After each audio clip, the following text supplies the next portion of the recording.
this current state, Dr. Joe, the main thing that I'm seeing is a lot of discomfort, a lot of guilt. I think that people are processing differently now than ever before because they are hearing what is being said. And the discomfort for many of them is they are not comfortable with embracing this undercurrent term that is truth about our country, that many people are racist. And that's a heavy word for people to take in. To be called a racist, what is the first thing someone is going to say? I'm not a racist. Why would you call me that? So terms are important. So it's not about calling someone a racist. It's about calling out their behavior and giving the appropriate feedback so that they can make adjustments and changes. But you have to be open to that feedback. Yeah, thank you, Angela.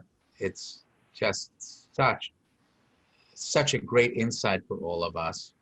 So what do you guys think about this one? Well, I think George Floyd really did open, to be in the most accurate sense, Pandora's box, because yes, we're dealing with all these negative emotions, but now we have truth. It's like what we have in front of us is undeniable, that there are systems in place. It doesn't have to be as dramatic as a cop's knee on a man's neck. It can be things like, being removed from the voter rolls all of a sudden because, oh, we thought you moved. Or, having your house undervalued because you're a mixed race couple. We've seen these things and it's too much of a pattern to deny. Now, does that mean we have to say, I'm not, it doesn't have to be self-flagellation, I think was one of the best points we came on that night. Because guilt isn't a good word. If we're guilty, that's discouraging.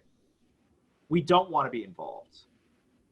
Well, it implies you did something wrong, right? If you're guilty, it implies that you've done something wrong. Which means you have less value through the eyes of others. I didn't do anything wrong, right? That was 400 years ago. I wasn't even there, right? And yet the comeback is, but you're still benefiting from it. The gears were never removed. So what I've seen since George Floyd is, there's been conversations, right? We have to have a conversation, right? It started, it keeps coming up. Whatever pivotal moment that happens, let's have the conversation. And it never really finished. I really hope the conversation finishes, or at least gets really deep, because I think up until now, even as soon as Trayvon Martin and, in the recent years, right, Rodney King, right, we're going to have the conversation about race. Well, started, but it never really got into a deep dialogue. It's here, trust dispense.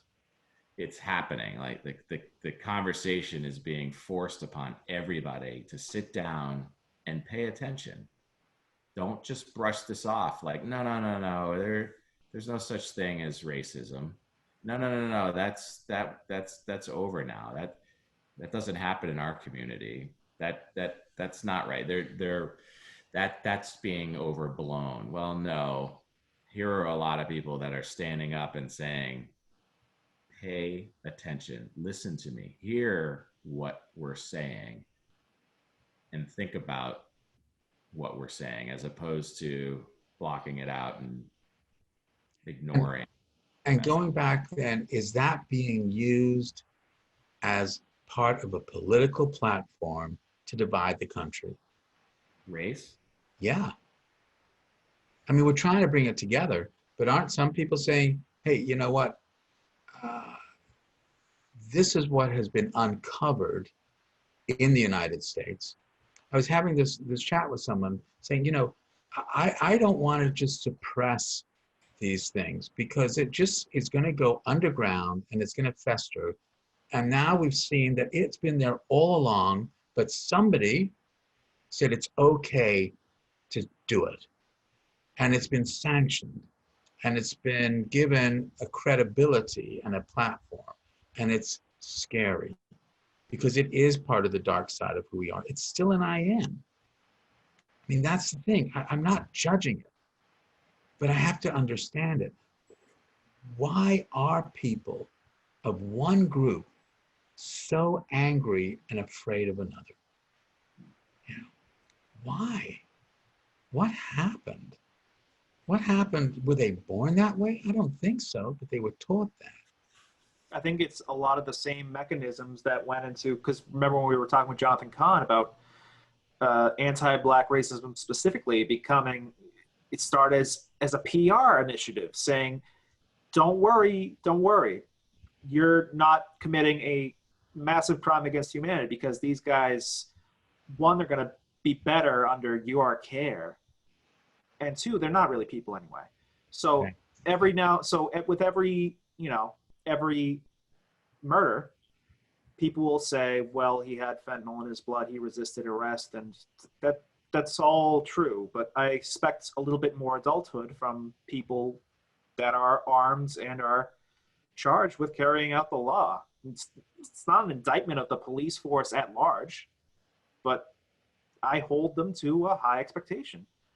And, this also happens with Daniel Shaver. He was white, but he was murdered in a hotel. But no one said, well, he was drunk, which he was. But he was crawling on the floor, unarmed, crying, and was shot point blank. And everyone was mad, as they should have been. No one said, well, he was drunk.